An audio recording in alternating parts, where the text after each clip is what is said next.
Yeah, good morning.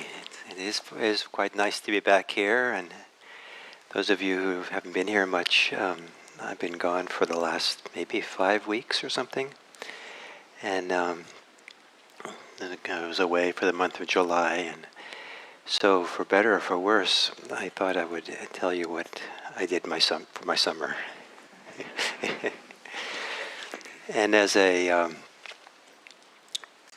kind of background for this talk, maybe as a question for you to carry with you as you listen to the talk or after the talk, is around the topic that in Buddhism, it's maybe, at least in our tradition, it's less interesting to ask the question of yourself, who am I, than it is to ask the question, what is my nature?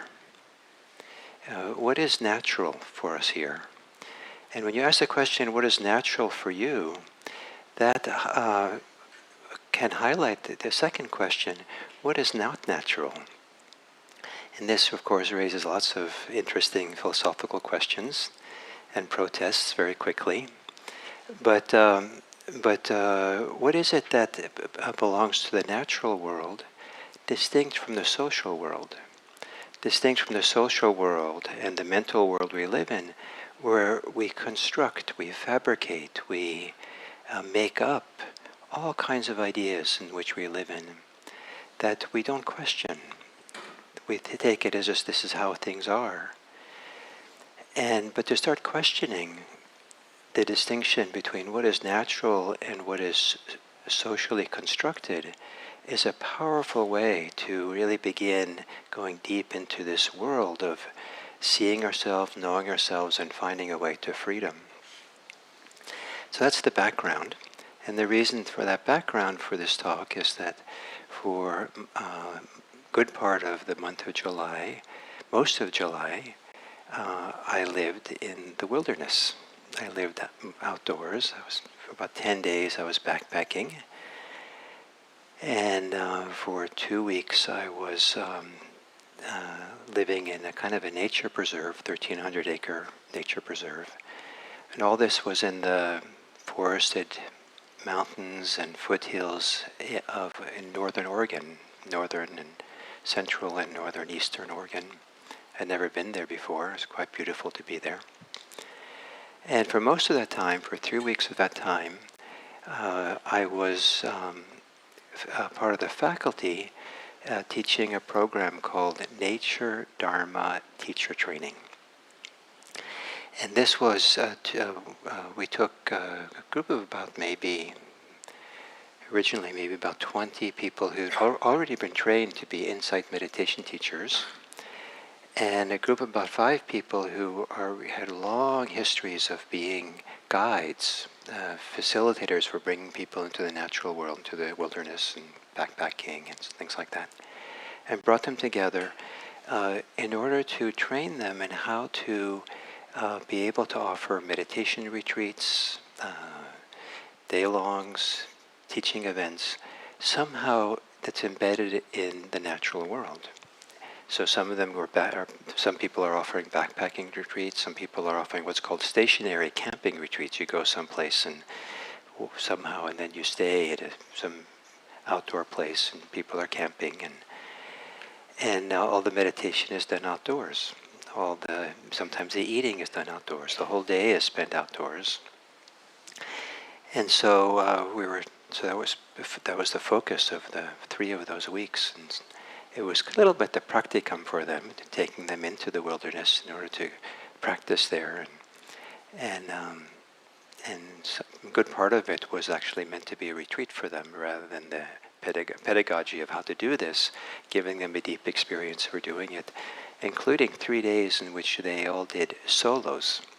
And a solo practice in natural world and nature by yourself, away from everyone, is even away from themselves, just really alone, can be extremely powerful, and in all kinds of ways. And in fact, it was to hear them debrief afterwards at the end of this was quite something. And so that's kind of what I did. And in a few of those, at the end of it, I went backpacking with my wife up there around Mount Hood. And one of the reflections I had, this for a month of living, living outdoors and hiking outdoors, and much of the time I slept under the stars. Just I didn't even use a tent, and was coming across. I think this reflection first began coming across a very big Douglas fir, probably considered an old growth Douglas fir. And in much of these forests that we traveled in, we were living in, there was very little old growth. There were beautiful forests, but many of them had been planted. Many of them had just kind of sprouted up after things had been cut down, and maybe been enough decades since it was cut down that it had grown up quite a bit, but they weren't old growth. And I remember coming across the big Douglas fir, huge, tall, wide, big, and it kind of took my breath away.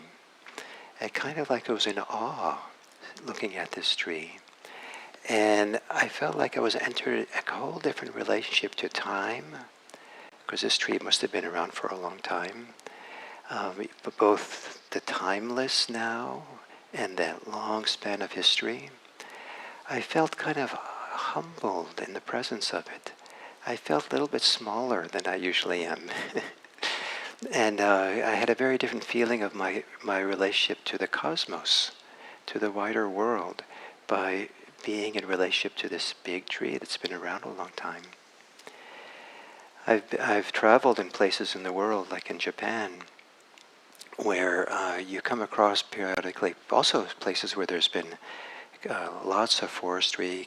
There's mountains in Japan that are filled, monocropped with beautiful cedar trees, but they're there because they've been cut and grown, and it's a big part of the industry in Japan is to have cedar trees. But then you come across a cedar tree in Japan that is 800 years old. Wow. And it isn't just you come across a stream, it's massive, massive, massive trunk, and this, gnarled and big, and I mean, it's kind of like a power spot, or kind of like, this is special, this is like something. And the mind can go quiet, just like, wow.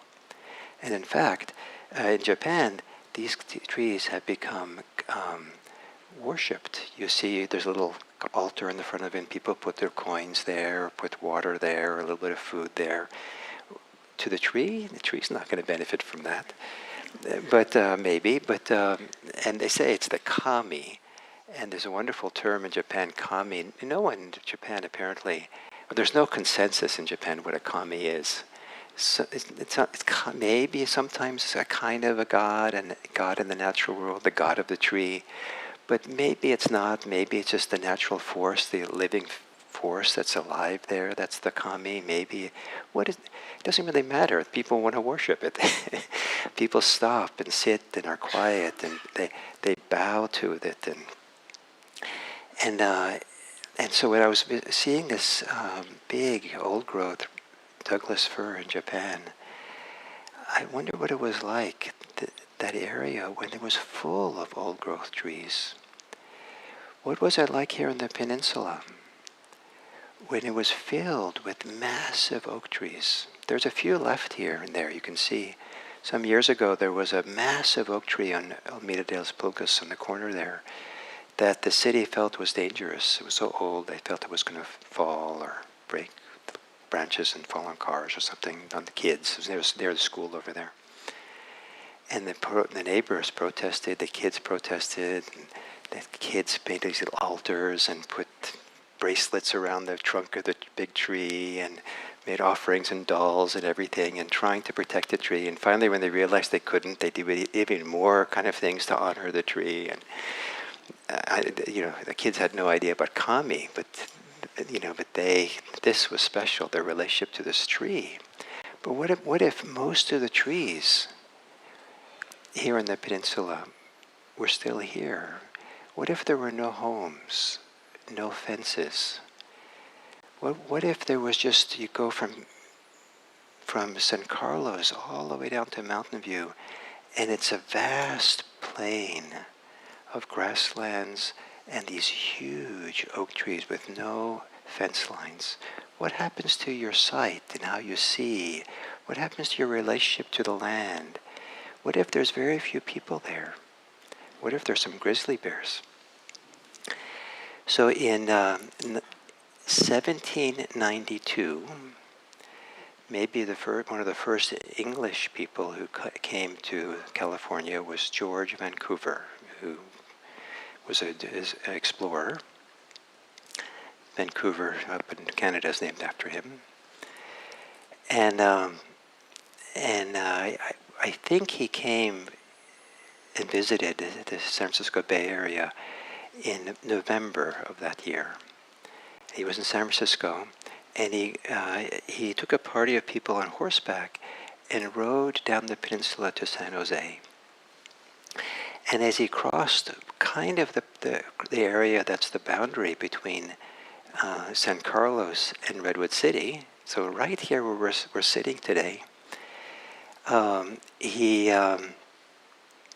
described this whole area, about 20 miles going south, as like an English park with old English oak trees. So I can imagine being November, the grass was just getting green. And it must have been spectacular with these big trees and open plains and very few people here. The Lamchin, the indigenous people of Redwood City, from Belmont down to, I think, maybe Atherton and Runfololi and to the bay. People think there were only about 350 of them at the time when Vancouver came through. This is before the Spanish land grants. That happens a few years later. So what an amazing thing to imagine this peninsula here, where we are here, this vast plains with massive oak trees.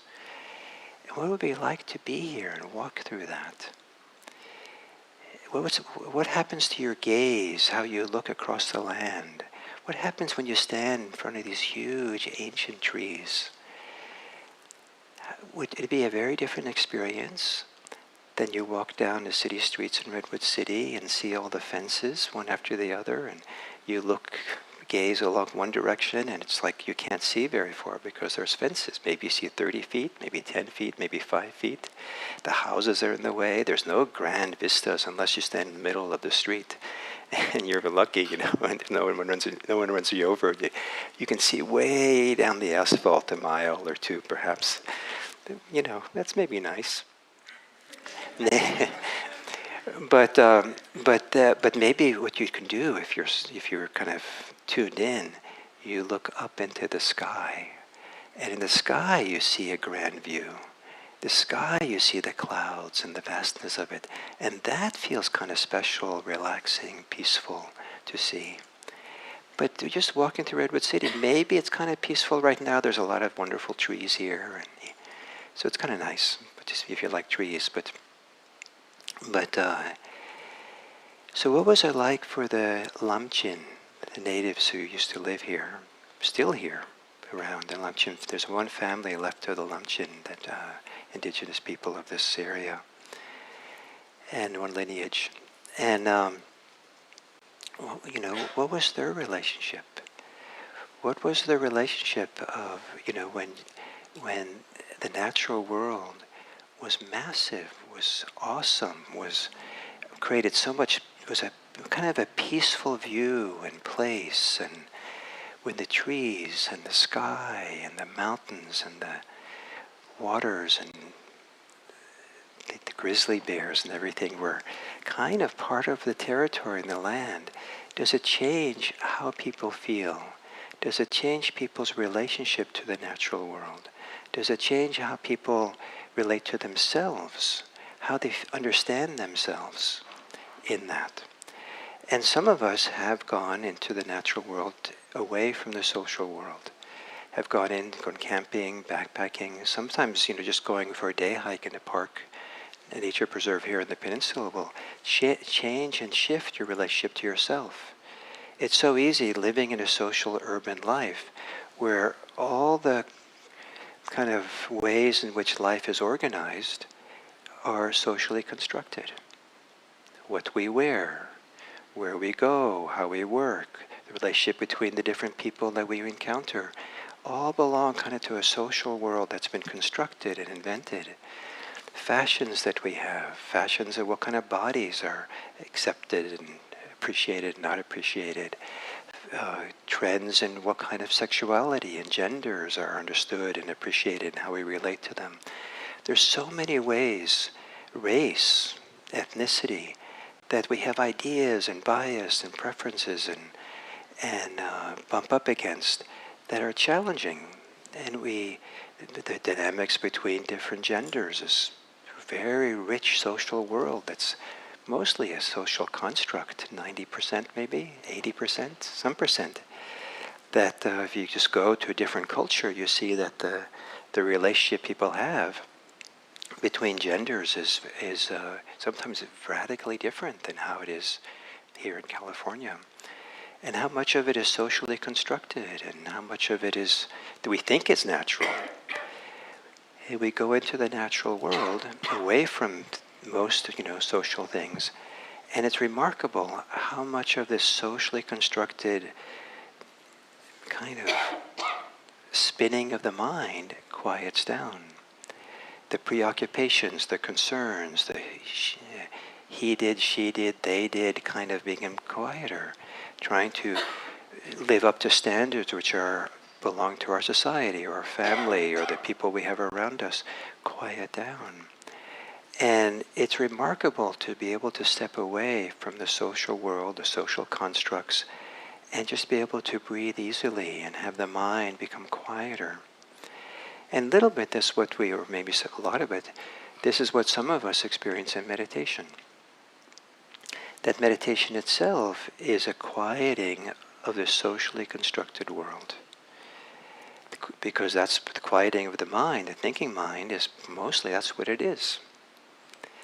And then we discover the natural world in ourselves. And just as it is awesome to encounter an 800-year cedar tree, or to stand looking out at the majesty of Mount Hood, which I saw many times in the hiking trip, it's possible to sit quietly and view the majesty of the inner landscape, to feel the awe of being conscious and present and peaceful that can be inside. There's a natural world inside of us that's available as well. And the capacity to go into the natural world in order to have the social world calm down is extremely powerful. It allows us to begin questioning and becoming wise about the constructed world that the mind is usually living in. What we can see more clearly what is necessary and what not necessary. Whereas if we're always living in the social world, always navigating it, that seems natural, that seems obvious, that seems universal, that seems like there's nothing else. But to step away from it is powerful. So in Buddhism, there's been a very long tradition of practitioners, meditation practitioners, going into the natural world to practice. Sometimes they're called forest practitioners. Sometimes they're called wilderness practitioners. There's different names that they use for these practitioners. And in the periods in the many thousands of years of Buddhist history, 2,500 years of Buddhist history, sometimes whole schools of Buddhism have been revived by the forest tradition, by the monks and the nuns who have gone into the forest to practice. And sometimes there's been tension between the Buddhist teachers and practitioners who live in urban settings, in urban monasteries, and those who step away from that social world to practice deep, sometimes alone, deep in the forests. Sometimes little monasteries, forest monasteries. And sometimes that tension has been creative, useful creative tension, and sometimes it's been really essential because, as I said, sometimes Buddhism has been revived by it.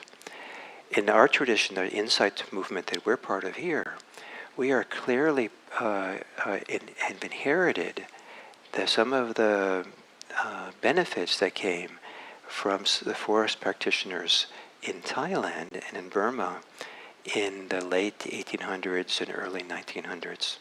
And to give you one dramatic kind of reference point for this, is that in the 1800s in Thailand, the dominant Buddhism of the time did not believe it was possible for human beings to become enlightened anymore, to have some degree of realization.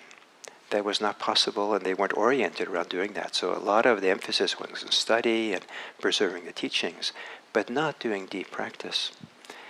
But there were a couple of people who decided, no, this is not possible. It's possible. And they went into the forest, away from the urban Buddhism of the time, and went deep in the forest and practiced for years. And came back and said, yes, it's possible to have some degree of attainment, of realization, of freedom. And the ecclesiastical authorities of the time in the early 1900s criticized him. No, it's not possible. It's not possible. What you're doing is not possible. Right up until 1950s, they were being told, you can't do this. But there was two monks in particular who went and did this, and one of them was a man named Ajahn Mun. And his attainment, his realization, really made a big impact, slowly. And among his people who had a big impact was Ajahn Chah, who went to study with him. Ajahn Chah was a teacher for Ajahn Sumedho, Ajahn Sucitto, for Jack Kornfield.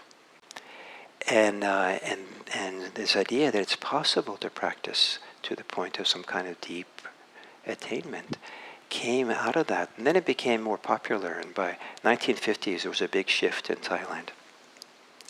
A little bit earlier, decades earlier in Burma, and maybe, I don't know when exactly the shift was in Sri Lanka, but in all these places there was the forest monastics who went in and practiced away from all this, that really showed what was possible.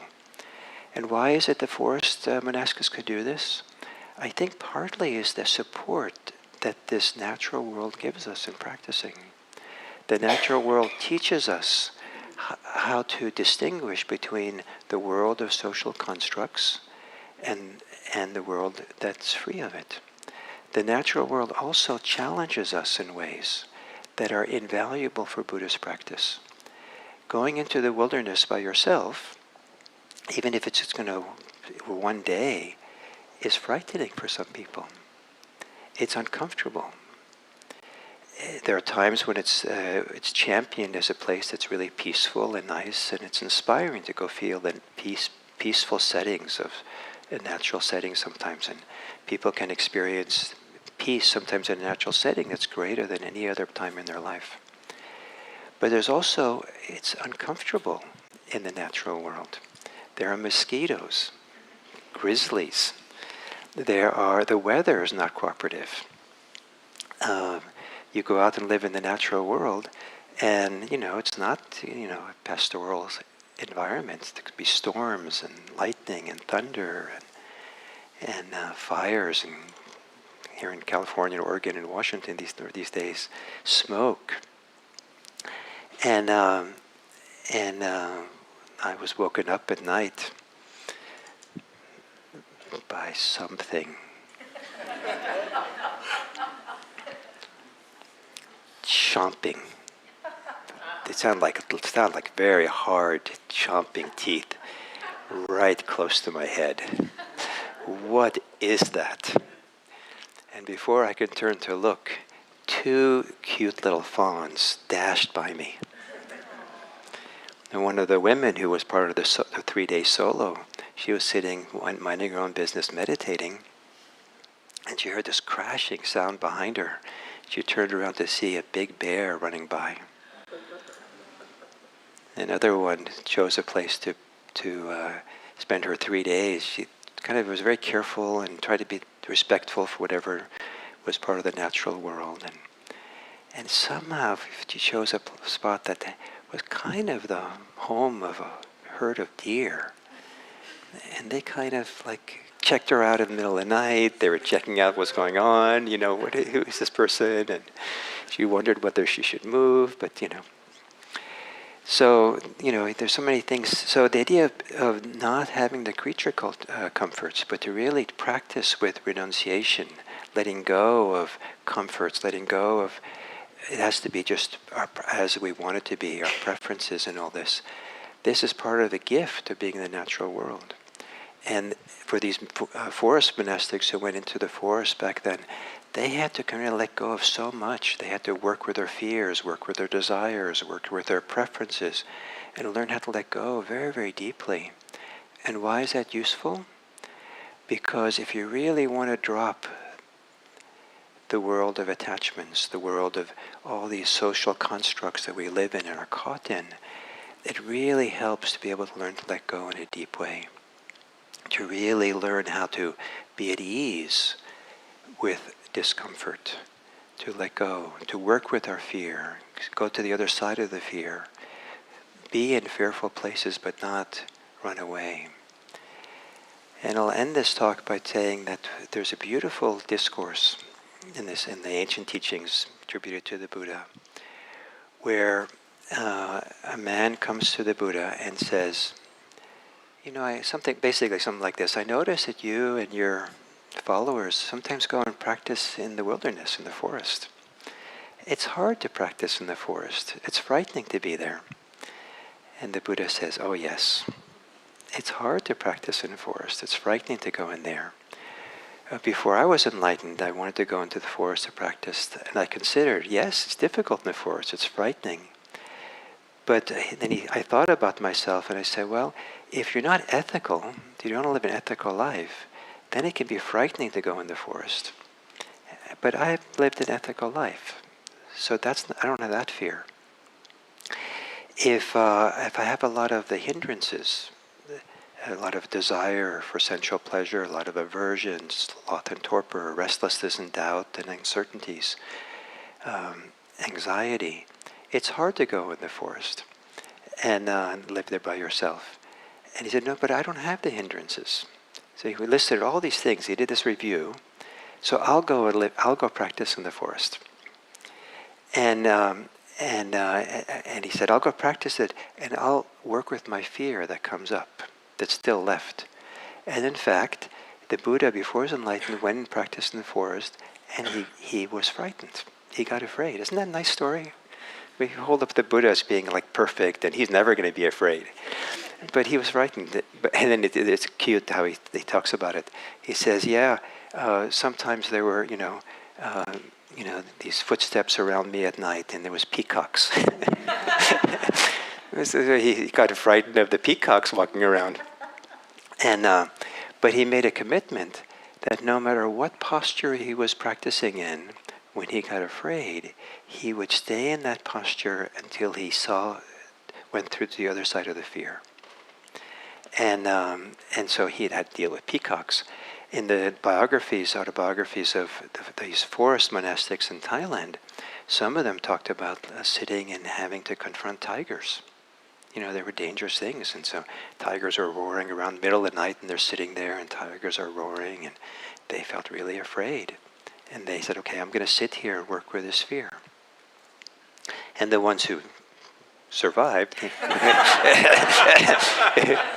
wrote biographies. And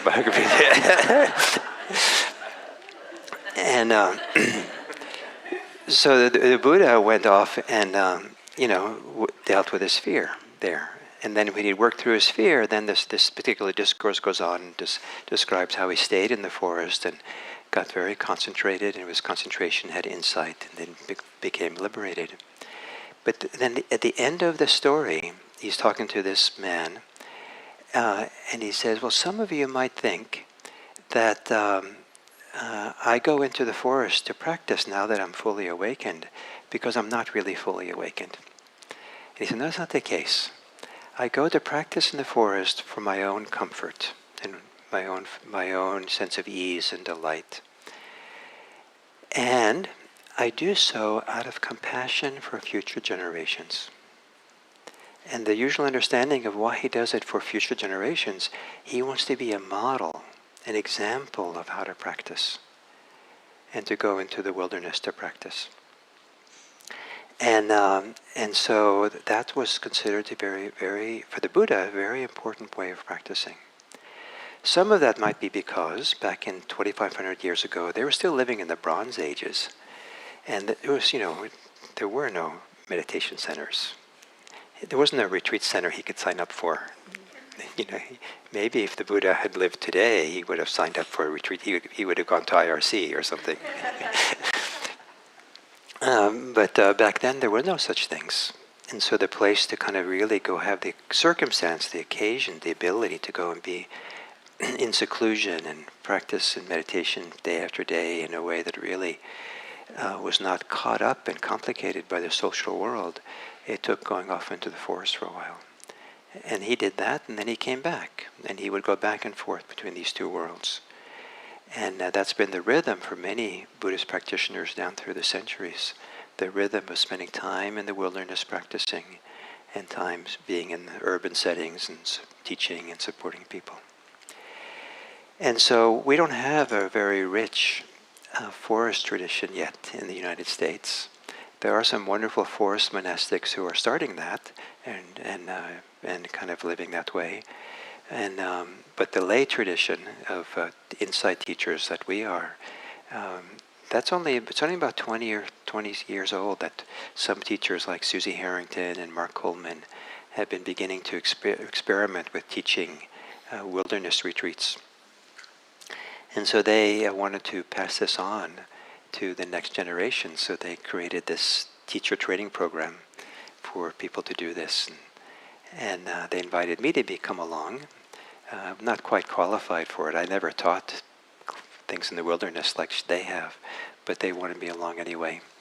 And I felt very privileged to be part of it, and to be, it's been a very important part of my practice, practicing in these wilderness settings. I spent 3 years in the Los Padres National Forests with a Tassajara that was all outdoors, and in the forest in Thailand, and there I was in little kutis, little huts, and in one way or the other, natural world has been a big influence on my own practice and my own understanding of what freedom is, how freedom is possible, and what freedom is. So that's what I did for my summer. Luckily, I don't have to write an essay on that. So we have a few minutes before the usual ending time. If any of you would like to ask any questions or comments or anything about this or anything at all, you're welcome to do so.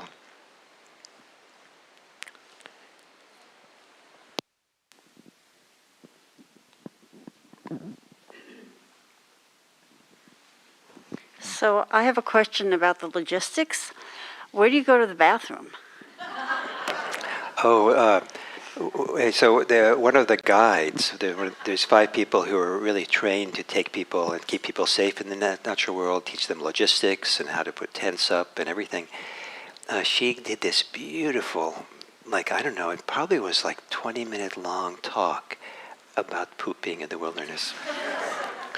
And everyone was like, wow, they never had such a thorough, complete, but all the details you can imagine.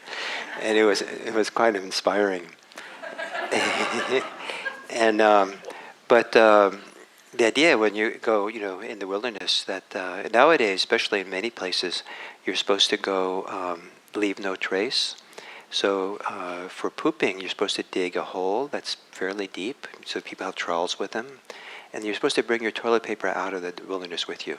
So you bring the Ziploc bags and you take them with you, and then because you're not supposed to leave anything there. And so there's a whole way of doing that, and where to dig your hole and how to make your hole in a way that doesn't cause problems for later. And Thank you.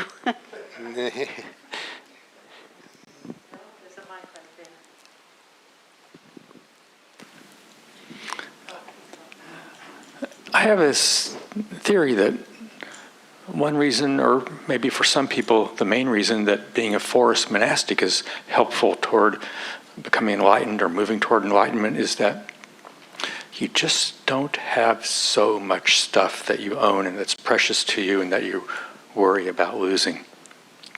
House, I think that, all the precious things in your house, your decades-long book writing projects or whatever achievements you just have to make sure you keep your trowel. But if you lose your trowel, you can probably borrow one from someone else. Anyway, not so much stuff to be attached to. What do you think? Yeah, you said, the primary, I think it's an important reason. I think that to simplify the life of radical simplicity. And it's not just because of stuff, but it's also because of responsibilities and caring for the work and all kinds of things quiet down for a while. It becomes more and more simple. And I think being able to live a radically simple life, and it's sometimes easier to do it in the wilderness than elsewhere. But it also takes a lot of preparation, because what do you do for food? And one of the people who was doing the program, who's a guide, kind of,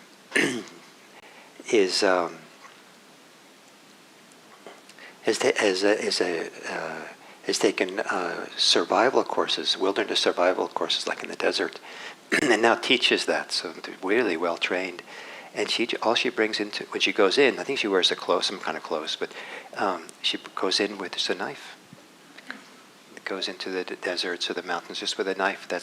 And from that she has to figure out how to sleep and how to create conditions and find food and water and everything. And she's skilled. She's done programs to learn this. So that's very simple, but it's also complicated. You're busy trying to figure out food. And generally, like for example, when people did the solo trip of 3 days in the wilderness, it was pretty simple, but there were other people who had prepared food for them. And so they packed up prepared food and food that can last for 3 days and had that with them, so they didn't have to cook really. And actually they weren't allowed to bring anything to cook with because of the fire danger. And so it was all prepared, so that made it a lot easier.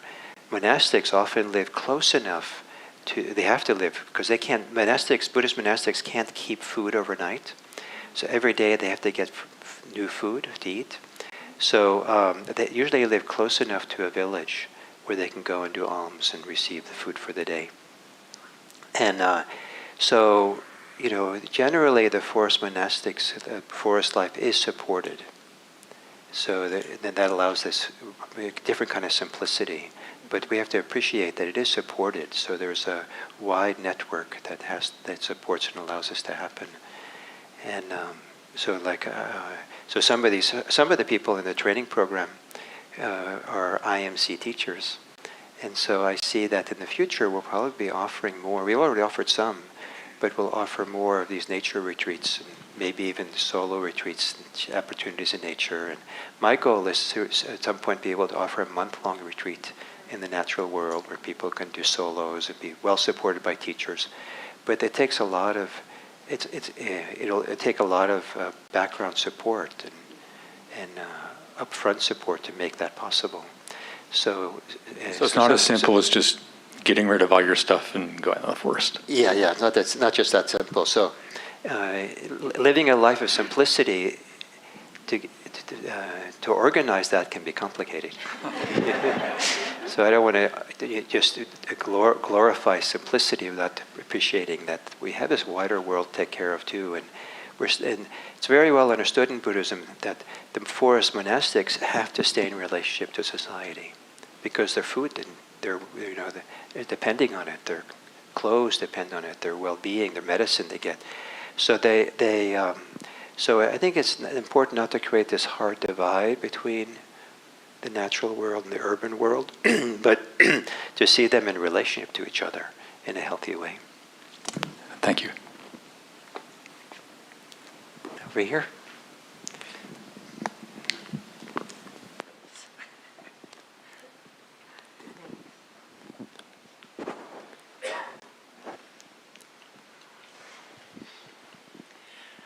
So I'm a backpacker also, and I have always felt and experienced that the process of getting ready for a backpack is as important as the backpacking itself, because you really do have this, you have a backpack and a limited amount of things. So what do you take in that process of deciding the values of what is more important and what do you leave behind? Yes. Is a really,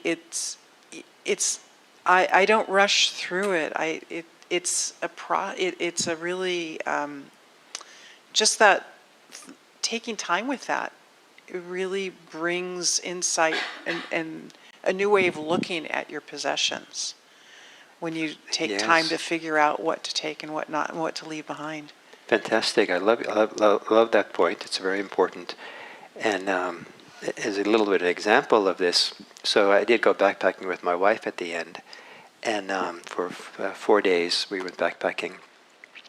But she was just warming up because because when we finished after 4 days, we were going to end up on the Columbia River. We were hiking in Oregon towards the Columbia River, and then the next day she was going to going to walk the Pacific Crest Trail from. She's doing it right now, from the Columbia River from the Oregon border to Canada. So she's what's called a through hiker. So she showed up, and she said, "Gil, we were in the." I picked her up at the airport in Portland, and we stopped at a parking lot somewhere, industrial parking lot someplace. "Gil, show me what you have in your backpack, what you're taking with you backpacking with me." And so everything goes out. "No, not this, not this. You don't need this. You don't need this." I thought I did a really good job keeping it really simple. But if you're a through hiker, the idea is to go super light. And so I was glad she went through it because it lightened up even more. But then there was the things I didn't let go of.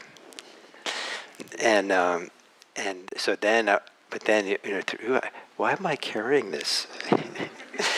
I had, like for example, I brought a Kindle with me because I thought, we're both sitting around, so it might be nice to read a little bit or something. And she didn't force me to get rid of the Kindle. She might not have seen it. And then, but I didn't look at the Kindle at all. It's like, why am I carrying? Kindle's heavy.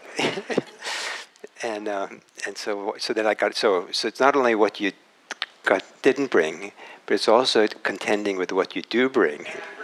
And yes. Another interesting thing was that in that with my wife, somehow, because in this thing in the parking lot, I'm moving my things, you don't take this, that, and I used contact lens for my right eye, and so I had more contact lenses than I needed. So no, and so in that process of separating that out, I didn't bring any contact lenses with me, and I didn't know that until we started the trail. So that was interesting to be able to spend the 4 days with a certain degree of blurry vision as well, and that was just part of the learning, part of the contending with difficulties and what's going on, and I kind of appreciated that challenge. It was kind of nice to be free of that.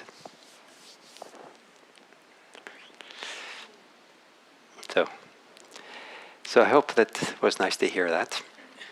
I think that I'm inspired by this idea of having a lineage or having a part of our insight meditation world have a connection, this richer connection to the natural world. And we'll be doing that, I hope, over this next few years, because some of you know now we're developing a relationship with Hidden Villa, which is a nature preserve in Los Altos Hills. They would like us to come there and practice there and teach there. And that gives us lots of opportunities to do, practicing in the natural world, in nature, without having to give up our Kindle. or such things. Because you can go there for the day or for retreats or something. So easy. So, thank you.